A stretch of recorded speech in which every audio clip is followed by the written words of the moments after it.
One, two, 1, 2, 3, 4.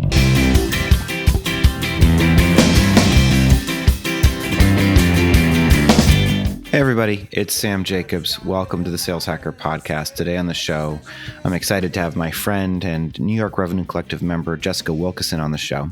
She's the founder of a consulting organization called Alternate Route, which is really focused on helping companies operationalize and instrument their sales and marketing motion. And it's also sort of related to how do you align and integrate sales and marketing effectively? And some of that just comes from the same set of data. Some of that comes from frequent and constant communication. And some of it comes from a fundamental understanding of how revenue is generated, how demand is created, and how you need to invest in marketing before you hire salespeople, especially when you don't have a clear understanding of the characteristics that you need them to have before you start trying to scale. So, common topic that we talk about. It's a great conversation. Always important to remind people that you need to invest in marketing before sales. Before we get there, we want to thank our sponsor. Our sponsor for the month of April, and always really, is Outreach, the leading sales engagement platform. Outreach supports sales reps by enabling them to humanize communications at scale, from automating the soul-sucking manual work that eats up selling time to providing action-oriented tips on what communications are working best. Outreach has your back. Thanks so much for listening. I hope that you are safe and sound. There's a little bit of delay on these recordings sometimes, but we're on a global lockdown as far as I can tell, and I don't think that's going to change by the time you hear this. So I just hope that you're staying safe. I hope that you're finding time to take a break. I hope you're finding some way to demarcate the day and the night, the weekend and the weekday, because that stuff can drive you crazy. All right, let's listen to my interview with Jessica Wilkeyson, and I appreciate you. Thanks. Hey everybody, it's Sam Jacobs. Welcome to the Sales Hacker Podcast. Today on the show, we've got a friend of mine and a great consultant in the New York City area. Her name's Jessica Wilkeyson. She's the founder of Alternate Route, a go-to-market strategy and revenue operations consultancy based here in New York. She helps growth-oriented B2B SaaS companies design, implement, and optimize their data strategies, business processes, and existing tool stacks to improve the ways that customer-facing teams interact with each other, while leveraging key insights to support their customers. She has over 10 years of experience in digital and SaaS sales, working as both an IC and a leader at companies such as eMarketer, Ground Truth, Loyal Blocks, which was acquired by Wix, and Citygrid Media, an IAC portfolio company. Jessica, welcome to the show. Thanks, Sam. Happy to be here. We're happy to have you. We're recording this March 23rd. We're all working from home right now. We want to give you an opportunity to, I just gave a little bit of background on Alternate Route, but talk to us about, your business and how you started it, and give us an overview. Give us the quick highlight pitch for why we should hire Alternate Route. Sure. Well, about 2 years ago, I left corporate and I decided that I wanted to focus on helping sales, marketing, and customer success teams align the way that they work together better. I noticed a lot of siloed behaviors in the companies that I worked at, and I am someone that always looks for another way of doing things and a better way of doing things. And so that was really the basis for wanting to go out on my own. Today, I help companies, pretty much what you said, right? Look for ways that they can optimize and improve their current business processes or create business process for the first time around an area where they might be really struggling. And as a result, especially in a time like this, it could have a critical impact negatively on their business. Fair enough. Well, talk to us about, so you mentioned that you'd seen kind of a lack of alignment. So first of all, what do you think the biggest, what are the signs? What are the indications that sales and marketing and maybe customer success are not aligned? How do we know when that's not working right? Well, I think the first way is how frequently those teams are meeting together and working together and sharing insights and learnings across the organization. And there's lots of different ways that you can collaborate and do that. But if there's no process in place for even just sharing what one team knows about a customer with another team, that's a number one red flag. I think the second indicator is the motion that each team goes in. I mean, ideally today, especially with revenue organizations becoming more and more integrated, if each team is behaving even slightly differently, we're going to see a lot of inefficiency and a lack of productivity for the whole organization to drive forward. So I think that, everyone has to kind of take a mindset of the fact that there's no pride in ownership and let ideas flow so that the best opportunity to win and serve and help your customers is the one that we put forward within reason.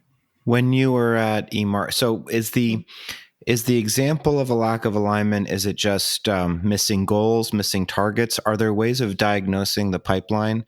When you're thinking about the examples in your mind from eMarketer, or again, we don't have to name a specific company, but what specific, was it just a lack of, was it a poor messaging, miscommunication? Give us a little bit more detail on like where we can diagnose it, and then we'll talk about how we can solve and what drives alignment. Yeah, so I mean, we can use eMarketer as an example because over the 4 years, I think a lot of folks that work there made a really big effort to go from lack of alignment to very well aligned. And the way that we did that was, first by, I guess, just noticing things like handoffs didn't exist. We noticed that we couldn't see a clear view of the customer inside Salesforce. There was a lot of tribal knowledge that wasn't documented anywhere.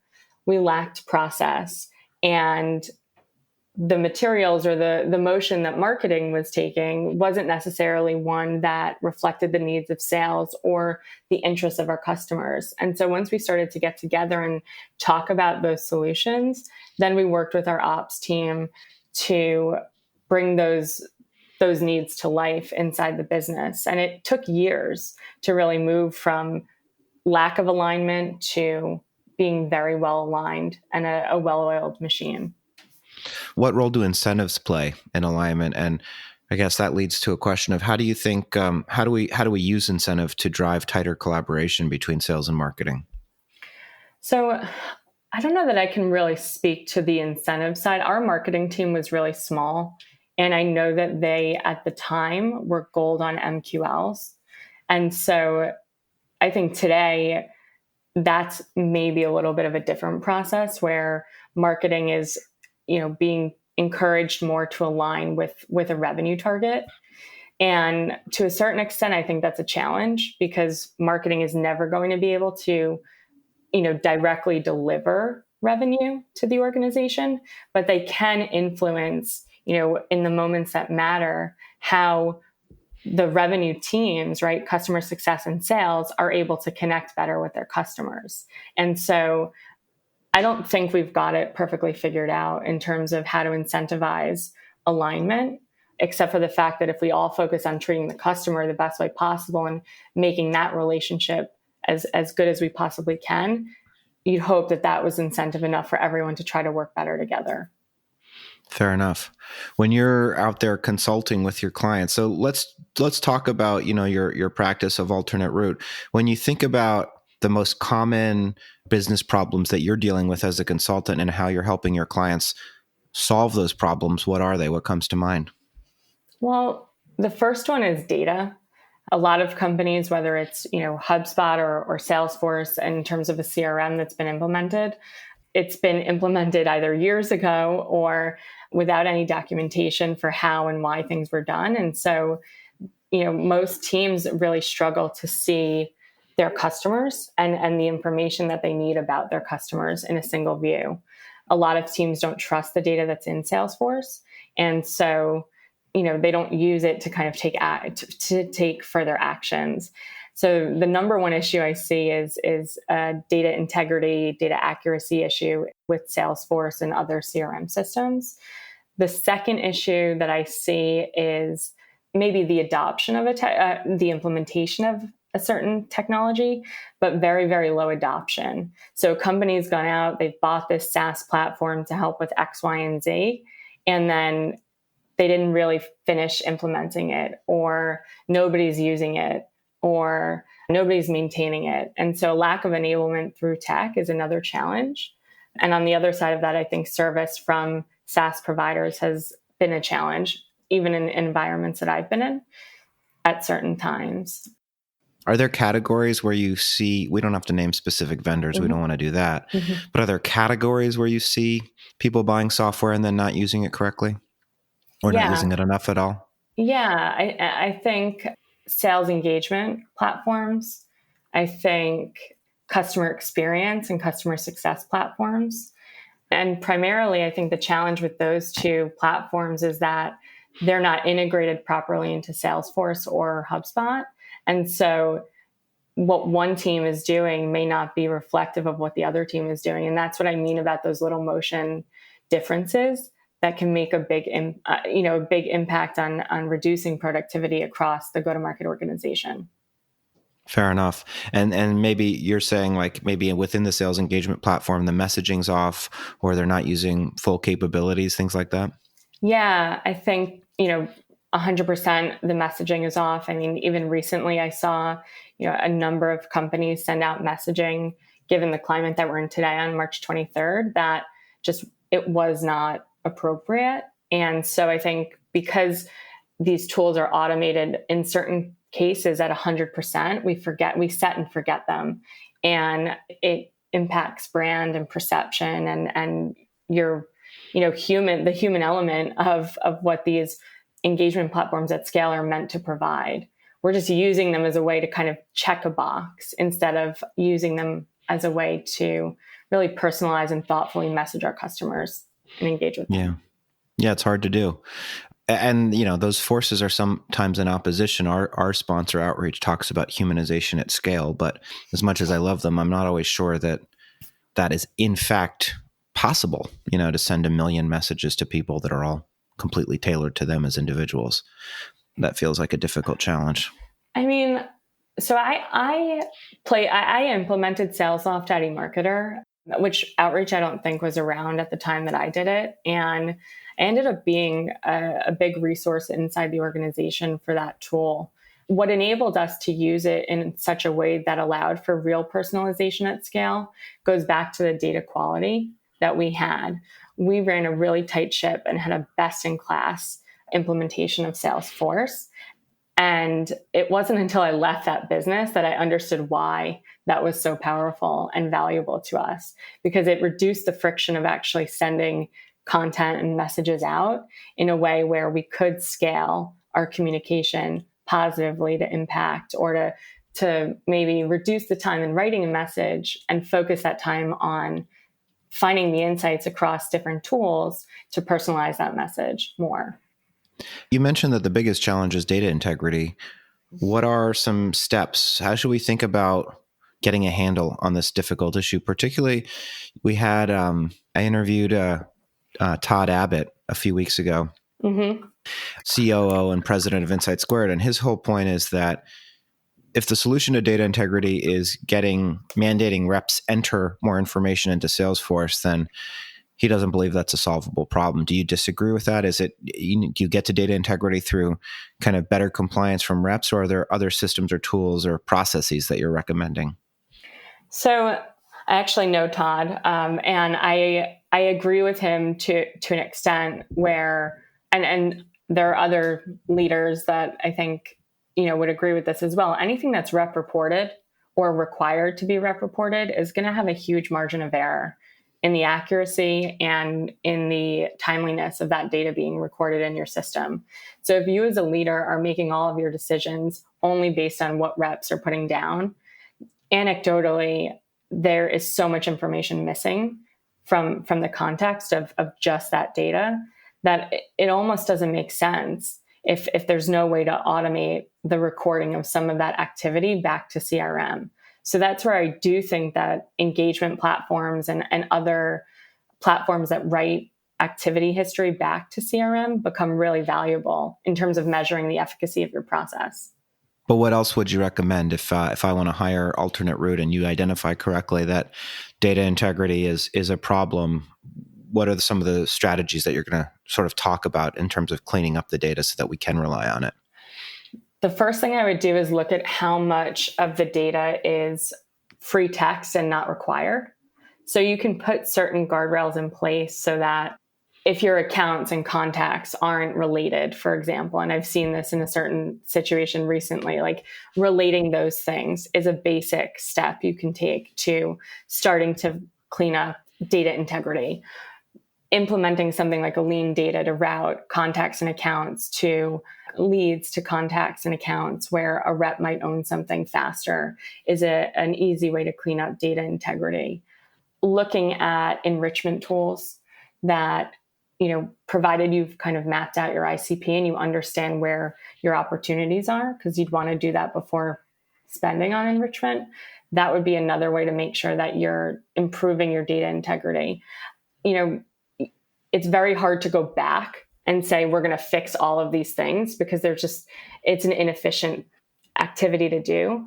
But you can start to make small steps forward, requiring different things, rolling out SLAs, not putting it all on the rep, but using the automation and sync capabilities of the tools within your stack to help record some of that in a more efficient way, are a couple of suggestions.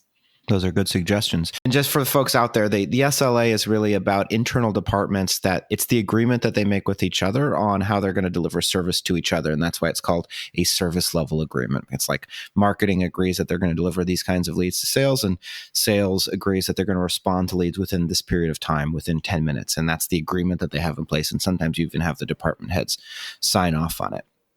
So, and Jess is right that it's very, very important that you get those in place, or else there's a lack of accountability oftentimes between internal departments as to what the expectations are.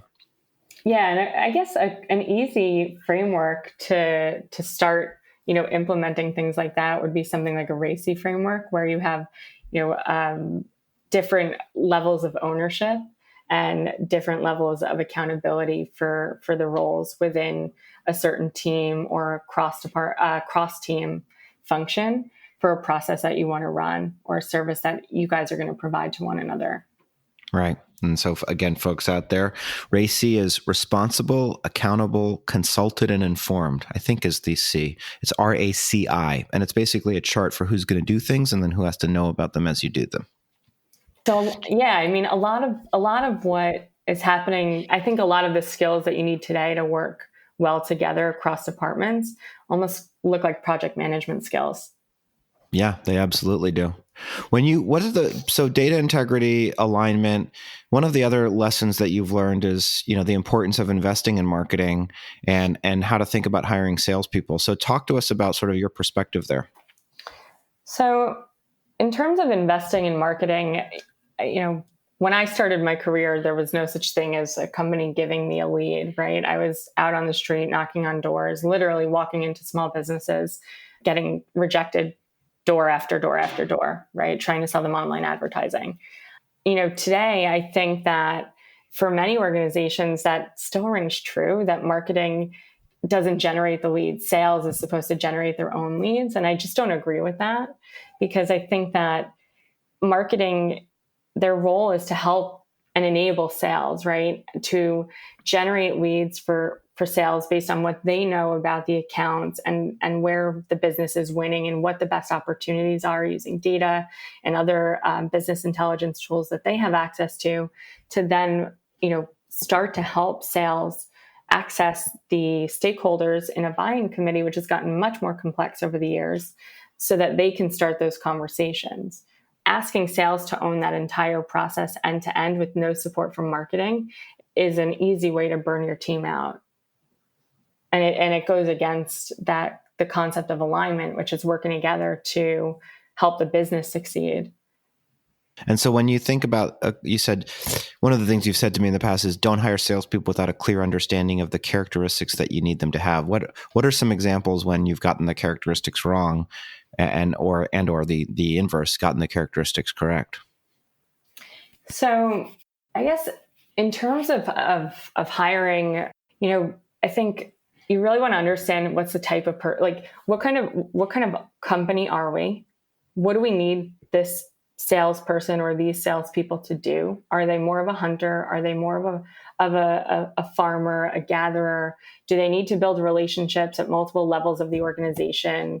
And if you have a deep understanding of the process and what it takes to repeatedly close business at your organization for the certain market segment that you're hiring into, then I think you can zoom out and look for people that, by creating a rubric or identifying certain skills and soft and hard conceptual, hard, I guess, activity-driven skills that would make someone a good fit.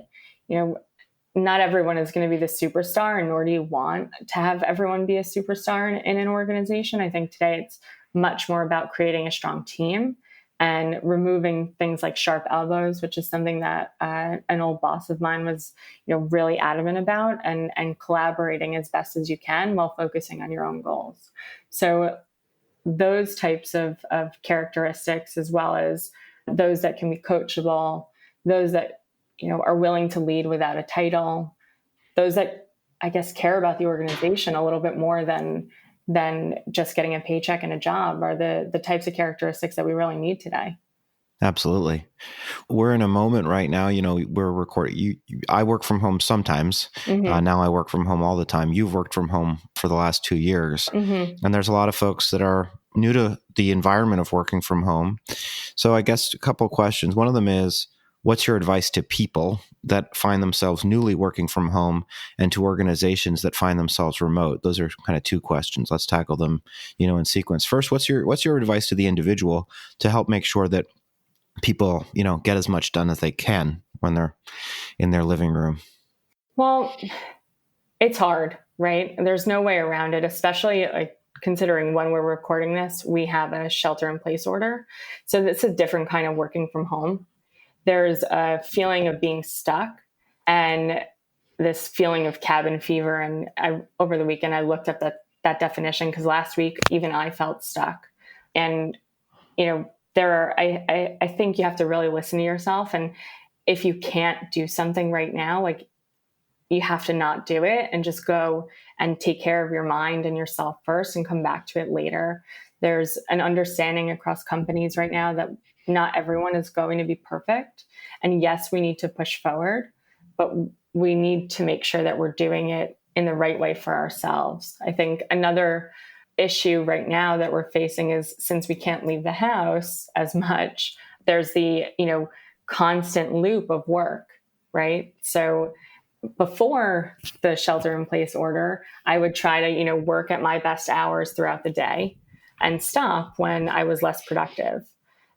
And I think you have to kind of learn your own routine and your own cadence for when you get your best work done, and kind of plan your schedule according to that, plan your meetings around that, and let your coworkers know when you're available and when you're not.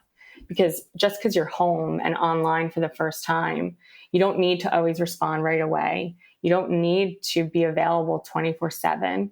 And if you do choose to do that, I guarantee that you're going to burn yourself out really, really, really fast. It's really hard, especially because there's certain managers out there that are they're super anxious about having their teams all of a sudden be remote. And so they want to dramatically increase kind of, first of all, to the point, SLAs, right? You got to make sure you write back to me right away if you're on Slack, and sort of general responsiveness and availability and activity monitoring, because I guess there's perhaps a lack of clarity around the roles that they have their people doing, and maybe a lack of clarity around expectations. I don't know, or a lack of trust. I was going to say a lack of training. Interesting. Tell me more. I think there's a lack of training for frontline managers specifically, around how to maybe coach against process and coach against execution, and how to trust that your employees are going to do the work that they say that they're going to do. And also maybe how to empathize with the fact that the work that they are supposed to do today is probably not going to get done at the level that it needs to. And I'm not being negative, it's just a reality. We have to accept that every company is adjusting their forecasts based on the, impact on growth due to COVID. And so instead of, clamping down on your reps and making them feel anxious because they already feel that way, why not offer a hand of help and say, what can I do to enable you? What are your blockers? Hold a daily stand-up. There's an SVP that's doing this really well that I'm working with right now. And he's just, very cognizant as a human to what people might be going through and trying to offer himself as a resource. And I think that if reps are out there hearing that, their manager is not behaving as an enabler, then that should be communicated to someone so that they can handle that and help address that through training to the manager and better process management across the team. I agree with you. When you're to the point about, targets being lowered, probably budgets being frozen. And we were running, we're doing this economic benchmarking study in Revenue Collective. And we asked the question, has your budget been reduced? And many people say yes. And then we say, where has it been reduced? And the two top areas, of course, I was worried that professional development budgets would be reduced and people would have to cancel their Revenue Collective memberships. Thankfully, that's not the number one category, at least self-interestedly. But the top two, but the top two areas are new SaaS tools, new software tools, and then hiring, of course. So when you think about new, let's say you're working with a CRO, you've correctly identified data integrity as a problem. Maybe they want to buy lean data, or they want to buy, some enrichment platform like Discover or ZoomInfo, and they can't because the budget's been taken away. How are you helping people during this time of frozen budgets address those key challenges? I think we have to look for solution. We have to look for what we can do, right? So if it's a matter of routing leads to reps, we don't get that many leads that we can't, unless we're a large enterprise, which I would imagine you could find the budget if you really needed it. For companies that are, growth stage, if it means that the manager has to now route the leads to the reps manually for the time being, then do it. I mean, this is that kind of a moment, right? Where we may not have the perfect solution, but we also might be able to call our vendors that we have in place already and ask them for any solutions that they have for the problems that we're facing. And I've been doing that for my clients as well, saying, look, this is the situation we're in. These are some of the challenges. How can you help me get through X, Y, and Z problems? And everyone's been super, super responsive. And I appreciate those reps that are willing to go that mile right now, because on the other side of this, and there will be another side of this, that's the kind of service that we will remember. Absolutely. Any ideas for reps out there that, there's a lot of difficulty right now, a lot of challenges. The challenges are you want to keep doing business. So you want to keep doing your outreach and reaching out to people and trying to get meetings. You have to do that because we want the world to keep running as much as it can. At the same time, you have to be sensitive about the level of empathy that you're showing for the prospect. But you also don't want to make the assumption that everybody's sitting at home crying, right? Or sick. We have to try and do some work together. So what's your advice to those reps on good strategies for continuing to sell in this environment?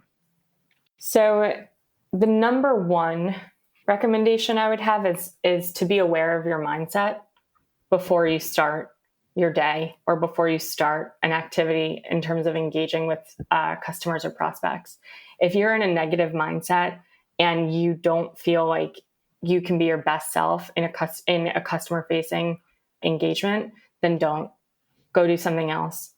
If you feel like you are in a positive mindset and you want to help, then I think, offering a genuine resource, calling somebody and asking them, how are you doing? Is there any, we have some resources, we have certain things. Is there anything that I can do to help you?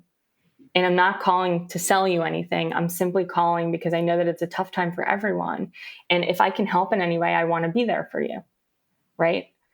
I think we've seen certain companies, even in Revenue Collective, put out guidelines. I want to say it was Clary who put out guidelines around how to continue to sell with empathy in your messaging while being aware of the situation, and kind of demonstrating that from the top as a leader is something that has to happen, right? We have to, as leaders, set up the expectations for the way to manage communication right now, because otherwise it poses a risk to our brand and the perception of our brand on the other side of this. In addition to that, I think if, you're really not getting anywhere with the outreach, it's okay to take a break and think about something else like account planning. It's okay to take a break and think about something else like account research. InMail, maybe sending, send a message saying, hey, I read this article and I noticed that you are innovating in this way. Are you applying the same type of innovation skills or tactics to help your teams, shift to remote work? Like, think about the moment that we're in and just start conversations with people. It doesn't have to be about your product. I think your product should always sit behind your messaging, and especially in times like this. Yeah, makes a lot of sense. Last question for you, and this is, a question you were eager to talk about, I think, which is that, you work with founders and CEOs to scale businesses. What do you think the key ingredients for success are? And, we can put aside the current pandemic. I'd love to put that aside, but just in general, when you think about when you've seen great founders and CEOs, what makes them successful, or the companies or businesses successful? What do you think the key ingredients are? So I think the key ingredient with successful founders and CEOs is they get their investment because of the vision and because of the team originally, right? And as they build and scale their organization, of course, the product is evolving and things like that. But the standout leadership teams are surrounding themselves with people who offer resources that complement their weaknesses, help to strengthen the entire team and the entire organization. So whether, right now that might be a fractional resource, and I am a fractional resource, and I've been put in play to do just that in certain circumstances. So it doesn't mean that you always have to hire someone full time right now, but if you need a dedicated resource on something that you don't have the skill set for internally or the bandwidth for internally, there are different ways to solve that problem right now, especially now that everyone is part of one giant remote workforce. And I think being as transparent as possible about, what's going on in the business, within reason, has been something that I've seen great leaders that I've worked for do really well. And they've always maintained a connection with all of their staff. Even when the company grew from 100 to 200 people, there were moments and open door policies and just a constant flow of communication. So those are a couple of things that I think, just kind of stand out, and hire great people to do the things that you can't, but you need to get done. Absolutely. Makes a lot of sense. Jess, we're at the end of our time together. We like to use the last few moments to pay it forward, talk about one or two folks that have been big influences on you. So when you think about great people that have made a big impression on you, who are the people that you think we should know about? So I think there are a lot of great people, but there are, I don't know, maybe 4 right now that I can think of that have made a great 4 or 5 that have made a great impression on me. So the first I would say is Lisa Church, who was the president of eMarketer. The second I would say is a friend and former manager, Sarah Ionescu, who's now at Pendo leading a team. Great company, Pendo. Yes. Third is Stephanie Blair, who I think was on this podcast and is a good friend of mine. Indeed. Know and Flourish. Yes, at Know and Flourish. The fourth is Brandon Gracie, who's the SVP of Brandon Sales. Gracie. SVP of Sales at Iris. I think he's an exceptional leader. And the fifth is a woman, Cindy King, who runs a recruitment agency it was originally built for women in the 70s to get their own sales careers. It's called CFW. CFW, we're partners with them. They're amazing. So those would be my top 5. Brandon's little sister Liz works for Revenue Collective now. I did just learn that. Jess, if folks are listening and they need some fractional revenue operations work and some go-to-market assistance, what's the best way to contact you? If you're in Revenue Collective, Slack is great. If you're not, LinkedIn, Jessica Wilkeyson on LinkedIn, or you can shoot me an email, and it's JESS@alternate, ALTERNATEROUTE.co. Got it. Yes. Jess@alternateroute.co. Yes. Awesome. Jess, thanks so much for being on the show. We're going to talk to you on Friday for Friday Fundamentals. But until then, thank you again. Sounds great. Thanks, Sam. 1, 2, 1, 2, 3, 4.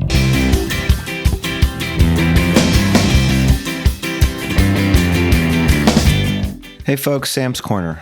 Great conversation with Jessica Wilkeyson, talking just about, a lot of different things, but some of them is really just about the importance of sales and marketing alignment and organizational alignment. Alignment's this word that we use all the time. What does it mean?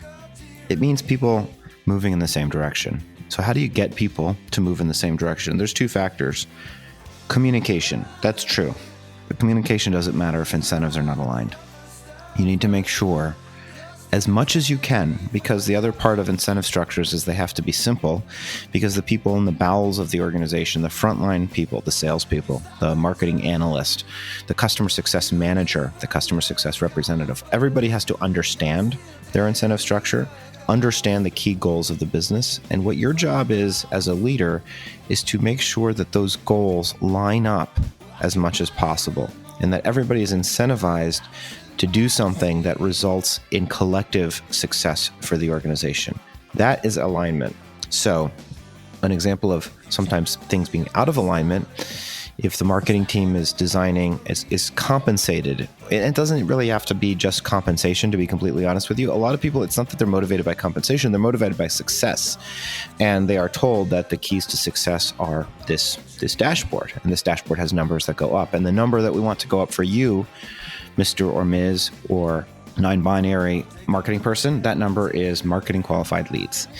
And so that defines success for marketing. And the idea is if marketing can generate marketing qualified leads, those can become sales qualified, sales accepted leads.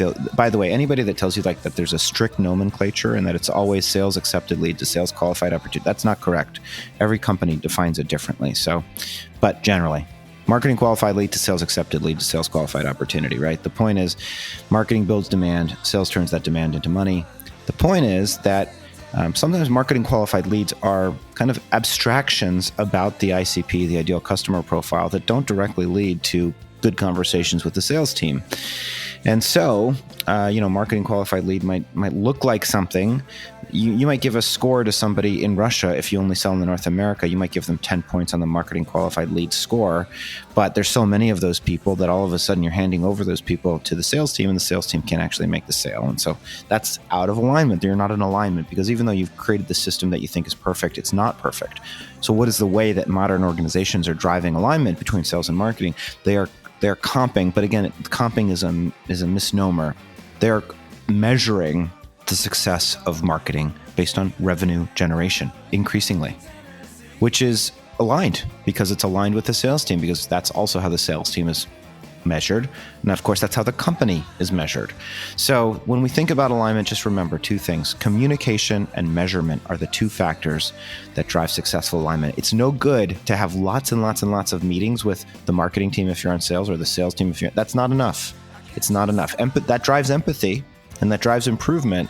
But ultimately, we need to measure the things that we measure about the success of those organizations need to correlate to each other, so that one team can't be successful while the other team fails. That's how we know we're out of alignment. So anyway, that's my speech. If you want to reach out to me, you can.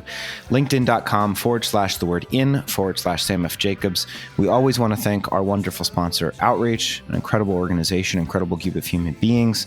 Thank you to everybody there. They humanize communication at scale, from automating the soul-sucking work that eats up selling time to providing action-oriented tips on what communications are working best. Outreach has your back. Outreach is even more important in a remote environment, because they really do have systems that can help you figure out what is your team doing all day and how effective is it. And I think that's something that we're all struggling with. Anyway, I've been talking too long. I hope you're safe. I hope you're okay. If you need anything, let me know. You can reach me on LinkedIn. If you want to email me, you can. sam@revenuecollective.com. I don't normally say my email address. We'll see if anybody's listening. But if you do want to reach me, you can. sam@revenuecollective.com. Just mention you heard it on the Sales Hacker podcast. I'll talk to you soon. You're still telling me fuck